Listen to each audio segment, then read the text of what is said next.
Yo les trashers, ce qu'on aime dans Pokémon ce sont les combats, et on est parfois choqué par la complexité de certains qui d'apparence ne paraissent pas difficiles. C'est pour ça que je vais vous présenter les 11 combats les plus durs de Pokémon. Pierre. Commençons avec Pierre, premier champion de Pokémon version jaune. A première vue, rien de bien compliqué, son équipe est composée d'un Racaillou et d'un Onix. Seul souci non négligeable, votre équipe est formée d'un Pikachu, dont aucune des capacités n'a d'effet sur ces deux Pokémon. Et pas moyen de mettre la main sur un Pokémon eau ou plante à ce stade de l'aventure. Inutile de préciser que ce n'est pas Roucoule ou Aspico qui feront le travail. Votre seul espoir repose donc sur Ferrosinge, Pokémon combat de la route 22. Autre alternative, il vous faudra capturer un Nidoran femelle ou mâle et lui apprendre double pied. Dans le cas contraire, il ne vous reste plus qu'à attendre tranquillement que Racaillou ou au mieux Onix décime votre équipe à coups de grincement et d'étreinte. Blanche. Blanche fait elle aussi des ravages avec son écrémeux dans la région voisine. Ouh, je sens remonter le sel des joueurs des versions or, argent et cristal. En effet, cet écrémeux pue le axe à 10 km. Déjà, il est niveau 20, un niveau assez élevé quand on sait qu'à ce stade de l'aventure, votre meilleur Pokémon est votre starter. Ensuite, ses attaques sont monstrueuses. Écrasement, 30% de chance d'apeurer, mais ici 200%. Attraction pour bien empêcher votre starter d'attaquer, car il a 87,5% de chance d'être un mâle, et ici, écrémeux est forcément une femelle. Roulade parce que c'est drôle avec attraction, et lait à boire si jamais l'adversaire lance une attaque. Ce Pokémon est un cancer, ses stats plus que correctes bloqueront toutes les attaques de vos Pokémon. Le rival de Ruby et Saphir. Une petite balade dans les versions Ruby et Saphir s'impose pour ce combat sur lequel on a tous fait des cauchemars. Le rival de la route 110. Votre deuxième badge en poche, vous avancez vers l'Avandia, quand votre rival décide soudainement de vous casser la bouche. Son équipe possède les 3 types élémentaires, et elle contrera à la perfection une équipe mal préparée ou trop faible.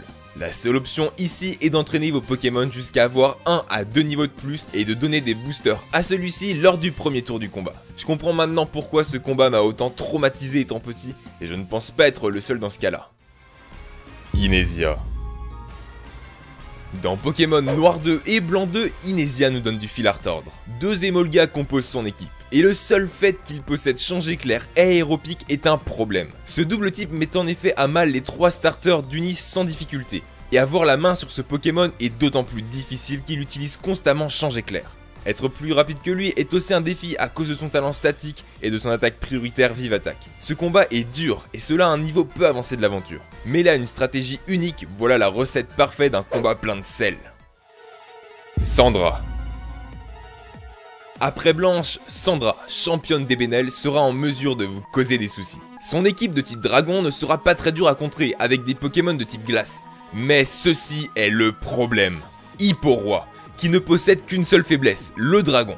Et pour avoir un avantage sur ce Pokémon, vous avez seulement 2 choix. Soit capturer un Hippotrampe pour obtenir votre Hipporoi et jouer sur un pied d'égalité, ou alors avoir Mini Draco, ce qui est synonyme de longues heures au casino. Bonne chance. Son attaque Draco Souffle allié à Brouillard le rendra quasiment intouchable. Surf et Ultra Laser sont ici pour en faire un monstre de destruction massive. Juan. J'ai parlé de Sandra, mais Juan dans Pokémon Émeraude possède le même Pokémon, avec un set différent mais tout aussi cancer. Vibraqua pour la confusion, Laser Glace pour la puissance, Reflet pour l'esquive et Repos pour soigner la totalité de ses PV et ses problèmes de statut. En plus de cela, il tient la baie marron, le réveillant instantanément après son premier repos. Et puisque le axe n'a pas de limite, si son Barbichat a précédemment placé une danse pluie, Hipporoi verra sa vitesse doubler grâce à son talent glissade. Pierre Rochard.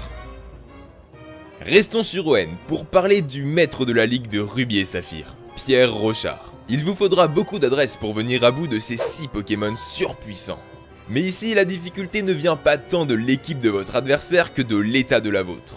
En effet, vos Pokémon ont déjà affronté le Conseil 4, et la fatigue de ceux-ci est souvent la cause de votre défaite, face aux Pokémon plus résistants les uns que les autres de Pierre. Si vos 2 équipes s'affrontaient dans les mêmes conditions, la victoire serait plus facile, mais elle n'en serait que moins belle.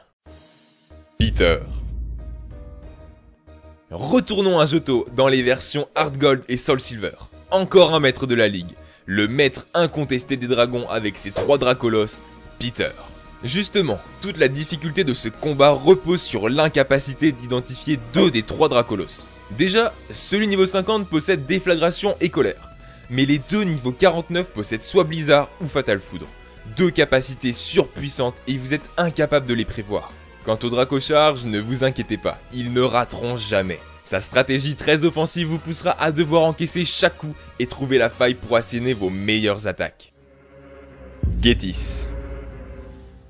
Pour ce qui est de l'hyper-agressivité, Getis s'y connaît dans Pokémon Noir et Blanc. Aucun temps mort, toutes les meilleures attaques réunies en une équipe.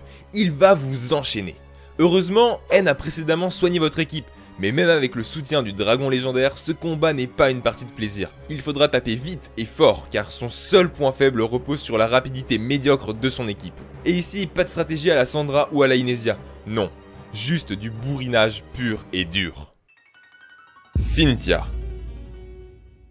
Rendons-nous à Sinnoh. Cynthia, son équipe est monstrueuse. Vos Pokémon sont fatigués par le Conseil 4 et vous commencez le combat contre Spiritomb, un Pokémon sans faiblesse. Chaque Pokémon de son équipe est très fort dans son domaine et complète les faiblesses des autres. Milobellus, avec sa défense totalement pétée, même une attaque électrique ou plante ne le mettra pas KO en un coup. Et Karchakroc, ce Pokémon fait peur. Son attaque Dracocharge fait peur. Rappelez-vous d'une chose, il ne loupera jamais cette attaque. Et puis séisme et giga impact, les mecs quoi, non!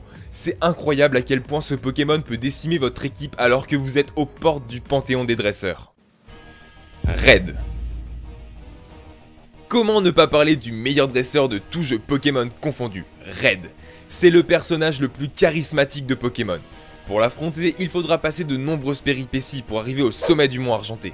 Et en arrivant devant lui, vous sentez que ce combat sera le plus épique de tous. Le niveau de ces Pokémon est à des années-lumière des vôtres et une stratégie s'impose pour le battre. La moindre erreur dans ce combat peut être fatale.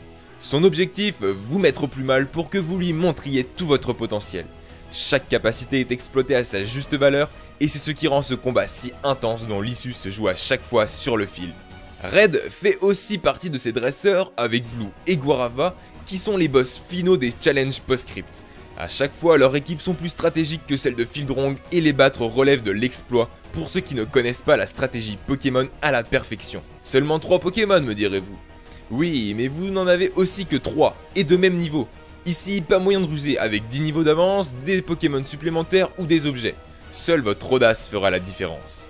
Mention honorable aux dresseurs Game Freak, Morimoto et Nichino qui sont toujours prêts à en découdre à Unis et à Alola avec toujours de super teams.